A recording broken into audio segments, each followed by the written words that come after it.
Hello everyone, most welcome. Today I am going to discuss about the tense. आज के video में मैं बात करने वाला हूँ टेंस। टेंस का मतलब होता है काल या समय। टेंस के बिना हम किसी भी हिंदी के सेंटेंस को इंग्लिश में ट्रांसलेट नहीं कर सकते हैं। तो आइए हम बात करते हैं टेंस। टेंस किसे कहते हैं? टेंस शब्द का मतलब होता है समय, जो क्रिया के कार्य का समय बताता है। अब हम बात करते हैं type of tense. There are 3 types of tense. Tense 3 प्रकार के होते हैं। नंबर 1 प्रेजेंट टेंस, वर्तमान काल। नंबर 2 पास्ट टेंस, भूतकाल। और नंबर 3 फ्यूचर टेंस, भविष्य काल। प्रेजेंट टेंस में वर्तमान समय की बात बताई जाती है, इसीलिए इसको वर्तमान काल कहा जाता है। और पास्ट टेंस में भूतकाल की बात बताई जाती है, मतलब वह समय जो निकल चुका है। और फ्यूचर टेंस में भविष्य काल की बात बताई जाती है, मतलब वह समय जो अभी आया नहीं है, आने वाला है। प्रत्येक टेंस के 4 रूप होते हैं। नंबर 1 इंडेफिनिट, अनिश्चित। नंबर 2 कंटिन्यूस, निरंतर। और नंबर 3 परफेक्ट, पूर्ण। और नंबर 4 परफेक्ट कंटिन्यूस, पूर्ण निरंतर।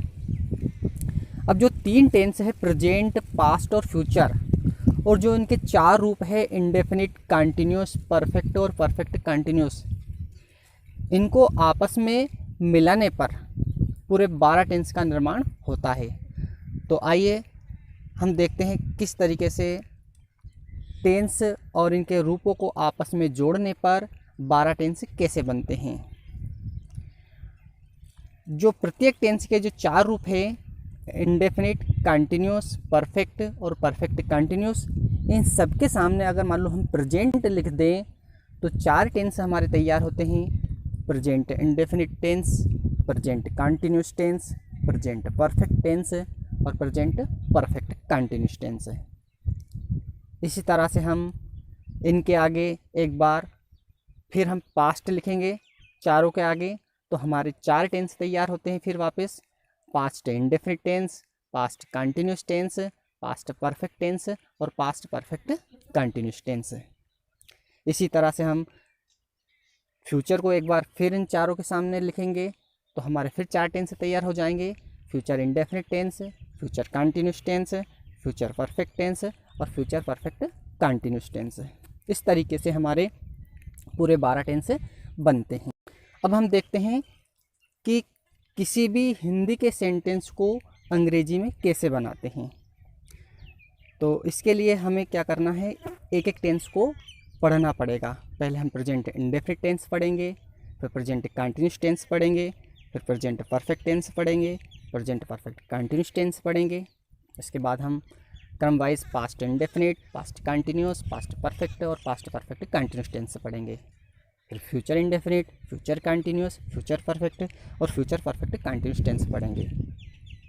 बट इस वीडियो में हम पूरे 12 टेंस नहीं पढ़ पाएंगे, क्योंकि अगर मान लो हम 12 टेंस को इसी वीडियो में अगर मान लो हम पढ़ेंगे तो हमारा वीडियो काफ़ी लंबा हो जाएगा। हर टेंस का एक अलग वीडियो बनेगा। तो आज के वीडियो में मैं आपको बताने वाला हूँ कि किसी भी सेंटेंस को इंग्लिश में अगर मान लो हमें ट्रांसलेट करना है तो इसके लिए हमें 4 चीज़ों की ज़रूरत पड़ेगी। एक तो हमें टेंस का नाम याद होना चाहिए, सेकंड हमें उस टेंस की पहचान याद होना चाहिए, थर्ड हमें उस टेंस की हेल्पिंग वर्ब याद होना चाहिए, और फोर्थ हमें उस टेंस की वर्ब की फॉर्म याद होना चाहिए कि इस टेंस में फर्स्ट फॉर्म यूज होगी, कि सेकंड फॉर्म यूज होगी, कि थर्ड फॉर्म यूज होगी, कि वर्ब की फर्स्ट फॉर्म में आईएनजी वाला रूप यूज होगा। तो अगर मान लो हमें किसी भी टेंस को सीखना है तो इसके लिए हमें 4 चीज़ें अनिवार्य रूप से याद करना पड़ेगी। और मेरा मानना है कि अगर मान लो हम किसी भी सेंटेंस को अगर इंग्लिश में ट्रांसलेट करते हैं और अगर स्ट्रक्चर वाली जो मेथड है उसके द्वारा अगर मान लो हम वाक्य को बनाएंगे तो कभी भी हम टेंस नहीं सीख पाएंगे, हम कभी भी हिंदी के सेंटेंस को इंग्लिश में ट्रांसलेट नहीं कर पाएंगे।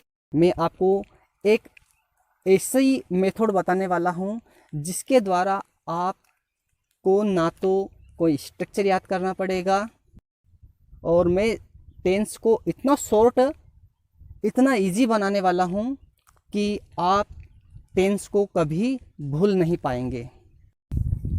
किसी भी टेंस का वाक्य हो, चाहे वो प्रेजेंट इंडेफिनिट का हो, चाहे वो पास्ट इंडेफिनिट टेंस का हो, चाहे वो फ्यूचर परफेक्ट कंटिन्यूस टेंस का हो, 12 टेंस में से किसी भी टेंस का वाक्य क्यों ना हो, सभी सेंटेंस को बनाने का एक ही तरीका है। जैसे एग्जाम्पल के लिए मान लो हम एक हिंदी का वाक्य लेते हैं, वह खाना खाती है। अब देखिए इस सेंटेंस में 4 शब्द आ रहे हैं, वह खाना खाती है। तो सबसे पहले हम इस वाक्य में देखेंगे कि सबसे पहले वाला जो शब्द है क्या है इसमें, वह क्या है, एक सब्जेक्ट है। और सबसे पहले सब्जेक्ट की अंग्रेजी बनाई जाती है, चाहे वो कोई सा भी टेंस हो, चाहे वह किसी भी प्रकार का सेंटेंस हो, चाहे वो अफर्मेटिव सेंटेंस हो, चाहे वह नेगेटिव सेंटेंस हो, सभी को बनाने का एक ही तरीका है कि सबसे पहले सब्जेक्ट की अंग्रेजी बनाई जाती है। अब इस सेंटेंस के अंत में क्या लिखा हुआ है, हैं। हैं क्या है, ये हेल्पिंग वर्ब। हर एक सेंटेंस में जो अंतिम शब्द होता है उसको हेल्पिंग वर्ब कहा जाता है, और हर टेंस की अपनी एक हेल्पिंग वर्ब होती है। तो इसके बाद हमें है की अंग्रेजी बनानी पड़ेगी। लेकिन फ्रेंड्स, इस सेंटेंस में हम है की अंग्रेजी नहीं बनाएंगे, क्योंकि यह प्रेजेंट इंडेफिनिट टेंस का वाक्य है, और प्रेजेंट इंडेफिनिट टेंस में अगर सेंटेंस अफर्मेटिव दिया हो तो उसमें हेल्पिंग वर्ब की अंग्रेजी नहीं बनाते हैं। अगर ये सेंटेंस नेगेटिव या इंट्रोगेटिव होता तो हम है की अंग्रेजी बनाते डू और डज। ध्यान रखना, है की अंग्रेजी हर टेंस में अलग अलग बनने वाली है। प्रेजेंट इंडेफिनिट में है की अंग्रेजी डू डज बनेगी, प्रेजेंट कंटिन्यूस टेंस में है की अंग्रेजी इज या फिर आर बनने वाली है, प्रेजेंट परफेक्ट में है की अंग्रेजी हैज या हैव बनने वाली है, और प्रेजेंट परफेक्ट कंटिन्यूस टेंस में हेल्पिंग है की अंग्रेजी हैज बिन या हैव बिन बनने वाली है। तो स्टूडेंट क्या समझते हैं कि इज मीन्स होता है, बट ऐसा नहीं है। ये टेंस के ऊपर डिपेंड करता है कि कौन से टेंस का वाक्य, जिस टेंस का वाक्य हो उसी के आधार पर है की अंग्रेजी बनने वाली है। इसके बाद में है के आगे कौन सा शब्द आ रहा है, खाती। खाती मतलब जो काम हो रहा है खाना खाने का, जो क्रिया। तो हेल्पिंग वर्ब के आगे वर्ब आती है, तो किसी टेंस में वर्ब की फर्स्ट फॉर्म यूज होती है, किसी में सेकंड फॉर्म यूज होती है, किसी में थर्ड फॉर्म यूज होती है। तो हेल्पिंग वर्ब के बाद हम वर्ब की अंग्रेजी बनाएंगे। और खाती के आगे क्या लिखा हुआ है, खाना। खाना यहाँ पर ऑब्जेक्ट दिया हुआ है, तो हम ऑब्जेक्ट की अंग्रेजी बनाएंगे। तो इसी प्रकार से हमें क्या करना है, वाक्य को बनाना है। सबसे पहले हम सब्जेक्ट की अंग्रेजी बनाएंगे, सबसे आगे वाले शब्द की अंग्रेजी बनाएंगे, और फिर हम हेल्पिंग वर्ब की अंग्रेजी बनाएंगे सबसे बाद वाले शब्द की। फिर हेल्पिंग वर्ब के आगे जो शब्द आता है मेन वर्ब, उसकी अंग्रेजी बनाएंगे, और फिर मेन वर्ब के आगे जो शब्द आता है, इसमें क्या आ रहा है, खाना, जो कि एक ऑब्जेक्ट है, तो उसकी अंग्रेजी बनाएंगे। जैसे मैं दूसरे वाक्य की बात करता हूँ, वह जा रही है। अब इस सेंटेंस में सबसे आगे वह लिखा है, तो सबसे पहले वह की अंग्रेजी बनेगी। फिर आखिरी में, इस सेंटेंस के आखिरी में है लिखा हुआ है, तो है की अंग्रेजी बनेगी इज। फिर है के आगे रही लिखा हुआ है, तो रही की अंग्रेजी आईएनजी बनेगी, मतलब आईएनजी मतलब वर्ब की फर्स्ट फॉर्म में आईएनजी जोड़ना पड़ेगा। फिर रही के आगे जा लिखा हुआ है, तो जा की अंग्रेजी गो बनेगी, तो उस गो में आईएनजी लग जाएगा, तो हो जाएगा गोइंग। तो इस टाइप से ये वाक्य तैयार हो गया। इसी तरीके से हम और भी सेंटेंस समझने की कोशिश करेंगे। जैसे एग्जाम्पल के लिए, मैं सुबह से गाना गा रहा हूँ। अब इस सेंटेंस को देख लीजिए। इस सेंटेंस को अंग्रेजी बनाने के लिए सबसे पहले मैं की अंग्रेजी बनाएंगे आई, फिर आखिरी वाला शब्द क्या है हूँ, तो हूँ की अंग्रेजी बनाएंगे। तो हूँ की अंग्रेजी मैंने आपको बताया है कि टेंस को पहचानना पड़ेगी।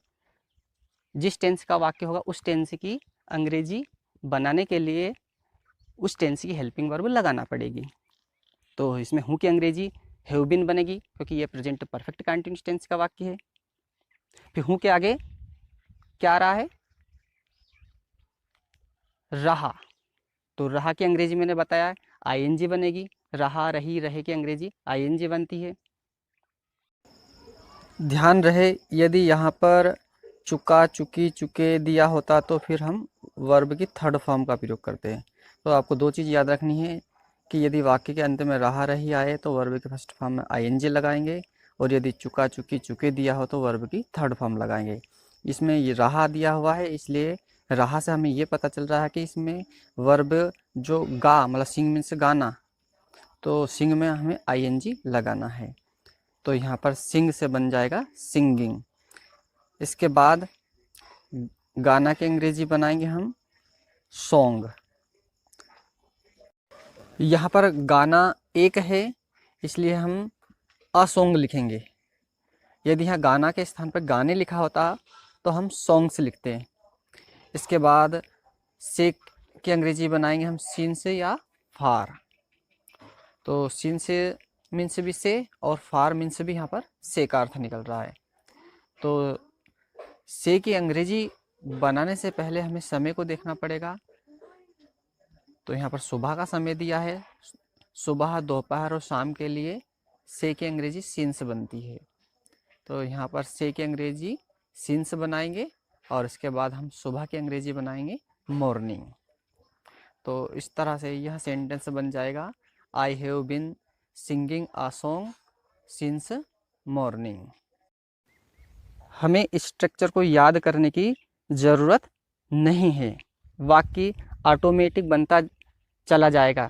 हम वाक्य के पहले शब्द की अंग्रेजी बनाएंगे सब्जेक्ट की, और वाक्य को पीछे से एक एक शब्द को उठाते जाएंगे और वाक्य की अंग्रेजी बनाते जाएंगे। एक भी शब्द छूटा कि अपना सेंटेंस गलत। इसलिए इस चीज़ का आप विशेष ध्यान रखें कि कोई सा भी शब्द छूटना नहीं चाहिए। तो आज के वीडियो में बस इतना ही। अगले वीडियो में मैं आपको प्रेजेंट इंडेफिनिट टेंस पढ़ाने वाला हूँ।